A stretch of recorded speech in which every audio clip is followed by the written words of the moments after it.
That was The Strokes. Okay. Okay, cool. A song called Ode. It's my favorite song by The Strokes. Okay. What's it Ode called? to the Mets. Ode to the New York Mets? Yeah, it's kind of a joke. It's gotta be a sad song. It is sort of, but they don't sing anything about the Mets or anything. That was a Rick Rubin album. Okay. He's a beast. Hey everybody, welcome back to Great Measures. My name is Richard. This is Judson. Great Measures. I don't really know what to say about this one. I've been doing some research. We're gonna do Amy Winehouse. Yeah, we are. I'm familiar with the name. I've probably heard the song Rehab or whatever. Mm-hmm. It's because you've been in rehab. So we're gonna do the song Back to Black. No. It's Thunderstruck. Oh, that's right. But it's still the same Pack your band. bags and go home, Judson. All right, a little bit of background on this song. Oh, that's So you know the story of Amy Winehouse. You know she died of alcohol poisoning and yeah. all that good stuff. Very Sad. tragic. Yeah. Part of the 27 Club. She was 27. You sure about that?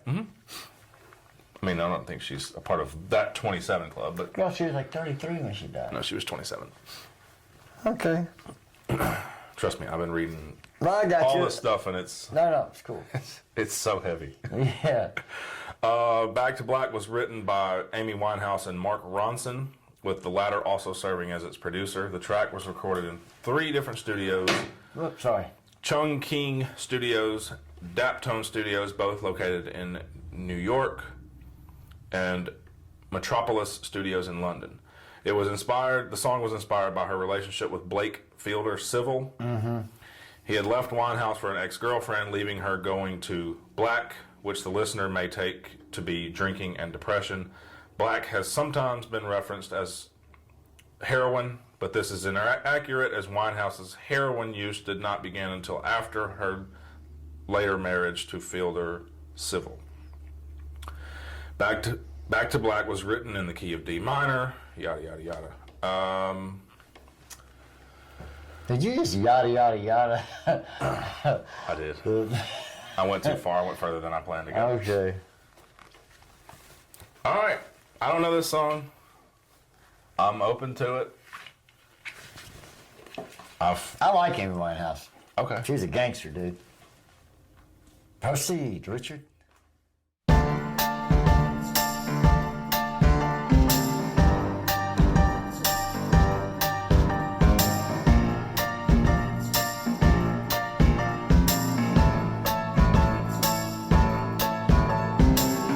He left no time to regret.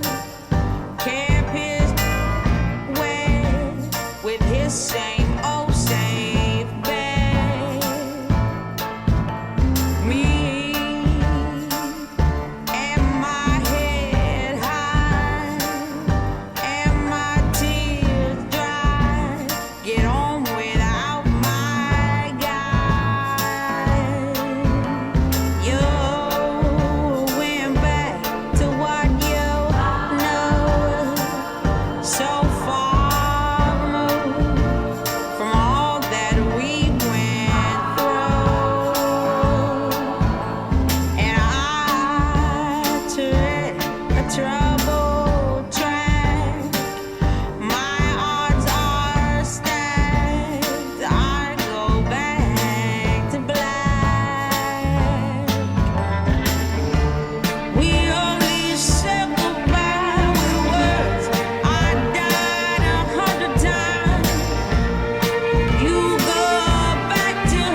I dig it, man. Yeah, I do too. I do too. I did not. I'll be honest. I did not expect to like it. But Really? I like the '60s feel. That's what she's about. And even the line where she says, "I've died 100 times, 1,000 times before." I mean, that's been repeated. Yeah, yeah, Frank Sinatra is saying that. Yeah, I don't know how many times. Tony Bennett. yeah. You like that song? I did. I did. I mean, Yeah. it wasn't that sad. The No, song itself wasn't that sad. The story behind it is. Lyrically, it's kind of sad, but like the No, I mean, it wasn't even that sad lyrically. Like, she was just talking about the loss of her man. Sure, yeah. I mean, I was taken into, when I told you I think it was going to be heavy. I'm taking into consideration the whole bubble of Well, Amy Winehouse no doubt. and the No doubt. tragedy and the. But no doubt, for somebody to go through something and then write a song about not just how bad it was going through it, but saying, I'm on my way. Back to black. Yeah. That's heavy. Yeah. Yeah. To like let people know, bye, see ya, like here I go. Play it one more time. I want to hear it.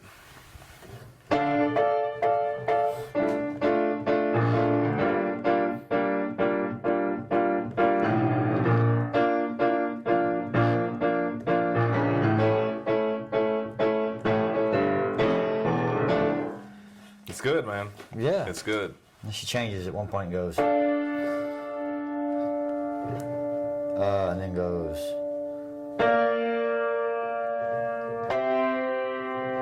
and then a little slow part, and then goes back to all that. I'm going to stay away from Amy Winehouse and let people in the comments tell us. Obviously, I think we know Rehab. How do you mean? The song. I sort of know it. I know the hook or the. So Amy, I don't know if it was the dude that you mentioned that helped her write the song. Mark Ronson, I believe I said All his right. name was. She had a guy when she first started out. She was just doing gigs in England. Okay. She wasn't as skinny. Her face was. She had more meat on her when she was younger. Okay. And she had a swagger, man. Mm-hmm. But she still, that's the kind I of. can hear it. Yeah, dude. Yeah. You've never listened to much Amy Winehouse before? No. Dude, she has got that's her style. Like that whole,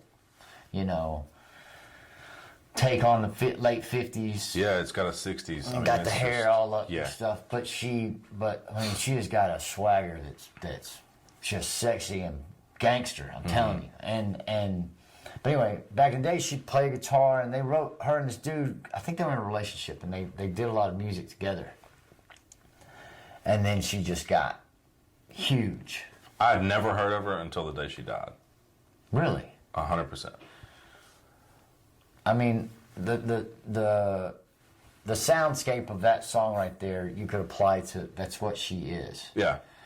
The how the drums work with the shake and stuff. Yeah. I like how the music's put together. That's Yeah. why I like her, is because I dig that 50s Otis Red, Yeah. the early 60s before it got psychedelic. I mean, I'm psychedelic junkie, but I'm just saying all that. That's what I mentioned the other day about how all music has been written up until like 1963. Yeah. Everything before has already been. Everybody's kind of just rehashing that. She stuck on it. And I mean, her voice is Yeah, it's great. like no other. Yeah, it's great. But she also has that British gangster kind of swag about her. I love her to death. I think I recognize that song, but anyway. What I was saying is I've heard more of her early songs Okay. before she started putting in her songs what she was going through in the public eye, which is Rehab, this and that kind of stuff. Sure. I can't name them for you because it's been a long time. But I mean, you want a tragic story, bro. It's tragic.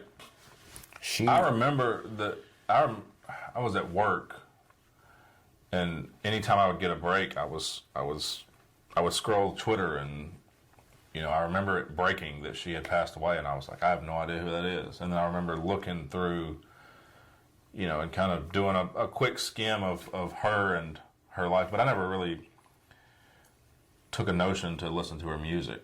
But that was the first time I'd ever heard of her, was when she passed away. Man, she's hardcore.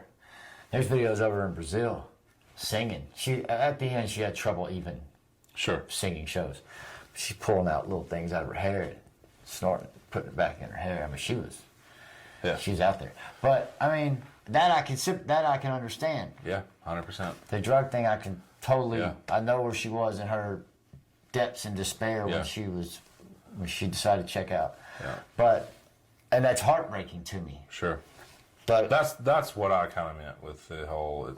It's heavy and dark. And yeah, you feel so bad, but then, because you empathize with her. But she puts that into her music, so it's real. Mm-hmm.